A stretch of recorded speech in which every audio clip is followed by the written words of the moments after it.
இன்னைக்கு ஸ்டாலின் ஐயா முன்னாடி ஒரு கறவை பசு மாட்டை கொண்டாந்து கட்டி வச்சீங்கன்னா அப்படி பாப்பாரு.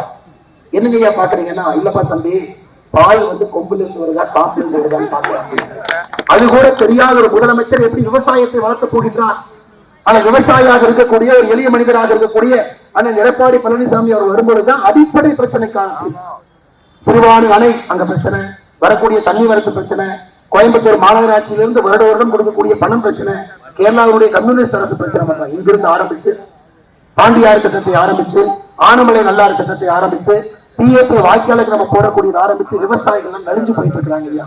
அதனாலதான் விலைவாசி பொருள் உங்களுக்கு ஏறிக்கிட்டே இருக்கு, உற்பத்தி குறைந்து கொண்டிருக்கிறது, பொருட்களுடைய விலை ஏறிக்கிட்டே இருக்கு. நீங்களே யோசிச்சு பாருங்க, ஏன் தமிழகத்தில் விலைவாசியினுடைய உயர்வு அதிகமா இருக்கு? குறிப்பாக சாப்பிடக்கூடிய பொருள். காரணம், விவசாயம் நிலம் அளித்து கொண்டிருக்கிறது. அரசுக்கு எந்த விதமான எண்ணமும் இல்லாம செஞ்சிட்டு இருக்கிறாங்க. நம்ம ரோட்டோட்டில் இருக்கக்கூடிய அக்கா கடையில போய் ஒரு காய்கறி வாங்கி கொண்டு வருகின்றோம், நாமளே பார்க்கிற 6 மாசம் இருக்க விலை ஏறி சொல்றது. அது விவசாயிகளுக்கு அந்த பணம் போனா கூட பரவாயில்ல, சென்ட்ரல் இருக்கிற புரோக்கருக்கு அந்த பணம் போகுது.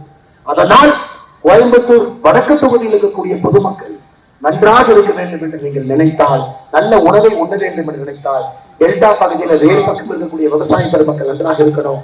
அதற்கு ஒரு விவசாயி தமிழகத்தினுடைய முதலமைச்சராக வர வேண்டும் என்பதை நீங்கள் மறந்துவிடக் கூடாது.